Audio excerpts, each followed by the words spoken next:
Hi, boys and girls. We are going to continue our reading of The Water Horse by Dick King Smith. We are on chapter 9, which is entitled Posty. Crusoe swallowed the swan with ease and satisfaction. He was not fussy, as Grumble had guessed much earlier, and it made a good square meal and a welcome addition to his diet of fish and eels.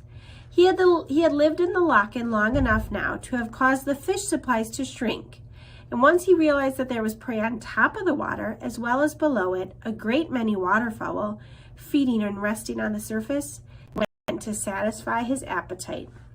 The water horse took coot, moorhens, seagulls, but especially duck. Those birds that fed by dabbling, like mallard and teal and widgeon, were sticking their necks out. As for the diving ducks, such as pochard and tufted duck, they were even easier meat for Crusoe, and he took several down to the bottom. Once even a great northern diver was eaten, all of which led him, one day, to bite off more than he could chew. Another year had gone by. Father had been home on leave twice, marveling each time at Crusoe's growth. He was nearly 2.5 years old, and Father and Grumble were beginning to get worried. How much longer can he stay here? They asked each other. How long will the fish last? How long before he's so big that concealment in such a small loch is impossible? One day in the late summer of 1932, something happened that made them worry even more. It was the afternoon of a calm, warm day, and Crusoe was taking his usual nap. It was his custom to have a good rest between the mornings and the evenings hunting, and as always, he slept underwater, rising for air at intervals. These, since he was so much bigger, could be as long as 15 minutes. Now, as he floated very slowly up, nose tilted, ready to draw an automatic breath, his snout bumped gently on something hard and he awoke.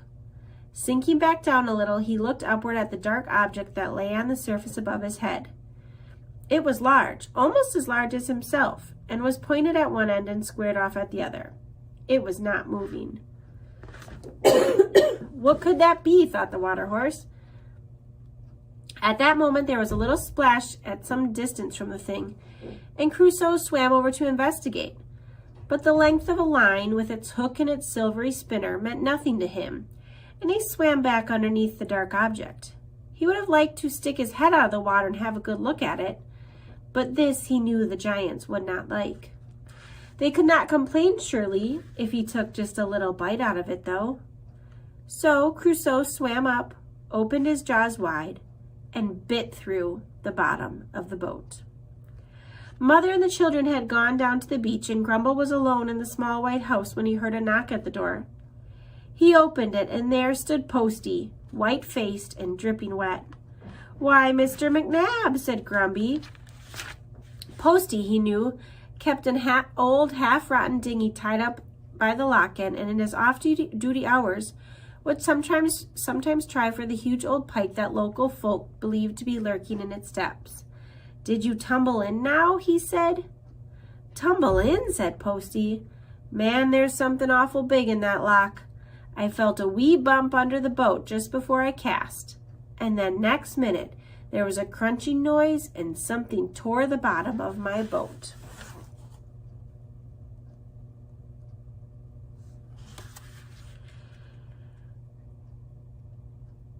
Oh, I lost my spot. Oh, tore the bottom out of her. A hole the size of a frying pan there was, and the water pouring in. She sank before I could get her to shore, you know. Boat, rod, and tackle. I've lost it all, and I was near drowned.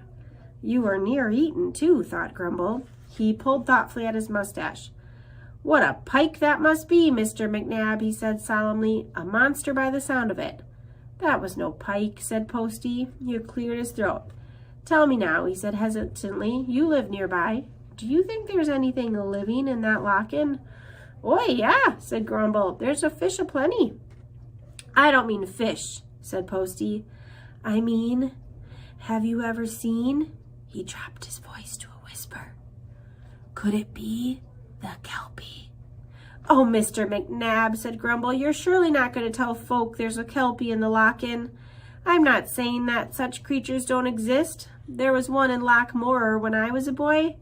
But for a man in your position to be saying such a thing, why, it would be most unwise. Unwise, said Posty. Yes, said Grumble.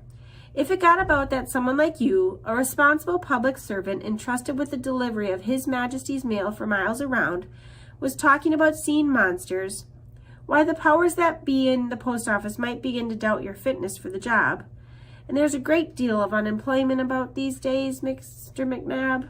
Posty stood and dripped for a moment. So there is, he said. Maybe you'll say nothing about this?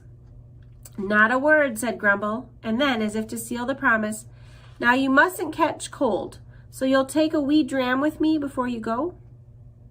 It could have been very nasty, he said later, when Mother and the children had heard the tale, but I don't think Posty will say anything. Crusoe was good, though, wasn't he? Said Kirsty. Good?